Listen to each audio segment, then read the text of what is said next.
नमस्कार, माझं नाव श्रेयस अशोक राऊत. मी सध्या एन-आय-टी भोपाळमध्ये कॉम्प्युटर सायन्स ब्रांचमध्ये फायनल इयरचं शिक्षण घेत आहे. लास्ट मंथमध्येच माझी प्लेसमेंट झाली ॲज अ सॉफ्टवेअर इंजिनियर म्हणून. मी क्रिएटिव्ह सायन्स अकॅडमीसोबत 2018 पासून जोडलेलो आहे. 2018 मध्ये मी क्रिएटिव्ह सायन्स अकॅडमीमध्ये अ, 9वी इयत्तेसाठी ॲडमिशन घेतलं. त्यावेळेस फाउंडेशन प्लस स्कूलिंग हा एक नवीन कन्सेप्ट होता.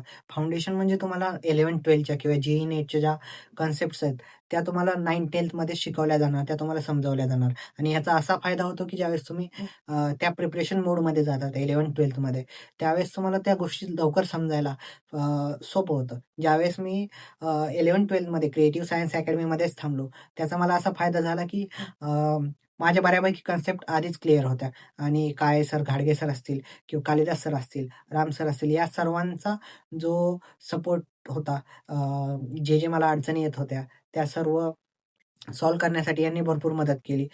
जसं की जो काही मला डाऊट असेल, घाडगे सरांकडे एक क्वेशन सॉल्व्ह करण्याच्या 4-5 मेथड असायच्या वेगवेगळ्या आणि त्याचा फायदा असा झाला, की मला पण ती सवय लागली, की एक क्वेशन किती आपण वेगळ्या-वेगळ्या पद्धतीने सॉल्व्ह करू शकतो.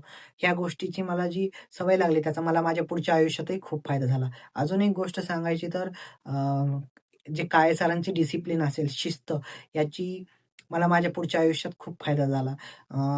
आणि एक आमच्या वेळेस सकाळी 8 ते संध्याकाळी 6 असं क्रिएटिव्हचं टायमिंग होतं आणि त्याचा असा फायदा झाला, की मी खूप वेळ एका जागी बसून अभ्यास करण्याची मला सवय लागली. थोडक्यात गोडी लागली आणि जो फाउंडेशनचा कन्सेप्ट होता, अ, जसं की 11th-12thच्या कन्सेप्ट तुम्हाला 9th-10th मध्ये शिकवल्या जाणार. तर मला फिजिक्स हा विषय खूप आवडायला लागला आणि त्यामुळे मी अ, भरपूर सारा फिजिक्सचा सिलॅबस 9th-10th मध्येच कव्हर केला होता.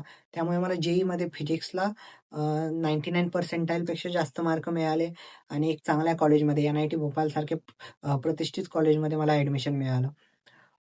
मला असं बोलण्यास काही हरकत नाहीये, की क्रिएटिव्ह सायन्स अकॅडमीमध्ये 9th स्टँडर्डमध्ये ॲडमिशन घेणं आणि 11th-12th यांच्याच मार्गदर्शनाखाली करणं, हा माझ्या आयुष्याचा टर्निंग पॉइंट होता. यामुळे मी भरपूर गोष्टी साध्य करू शकलो.